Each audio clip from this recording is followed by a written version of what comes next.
The EU's Brexit negotiators feared that they were being bugged by the British Secret Service after the UK obtained sensitive documents within hours of them being presented to a meeting of officials from Brussels. The bloc's chief Brexit negotiator Michel Barnier and his British counterpart Lord David Frost have until Sunday to come up with a deal after talks over dinner between Prime Minister Boris Johnson and European Commission President Ursula von der Leyen ended without a breakthrough.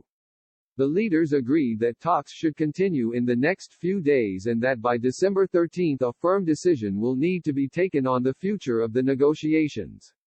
Mr. Johnson's team had hoped that a face-to-face meeting with Ms. von der Leyen would inject new political momentum into the process, but their discussion over a dinner of scallops and turbot in Brussels did not go as smoothly as they had planned. Ms. von der Leyen wrote on Twitter after the meeting, "We understand each other's positions. They remain far apart. The teams should immediately reconvene to try to resolve these issues. We will come to a decision by the end of the weekend."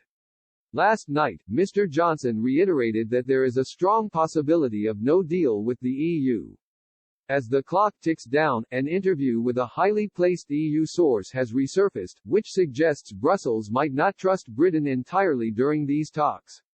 In 2018, the bloc's negotiators feared that they were being bugged by the British Secret Service after the UK obtained sensitive documents, within hours of them being presented to a meeting of EU officials. The EU bugging fears were raised at a meeting in the European Council on July 13, 2018, by a senior member of Mr. Barnier's Brexit negotiating team, according to a well-placed EU source. Brussels top trade bureaucrat Sabine Weyand told EU officials attending the meeting of the European Council's Article 50 Working Party that it could not be excluded that British intelligence had penetrated their meetings, the source added. The EU fears were spawned after British negotiators obtained the contents of a politically explosive slide presentation almost immediately after they were shared on July 5, just a day before then Prime Minister Theresa May's Crunch Checkers summit.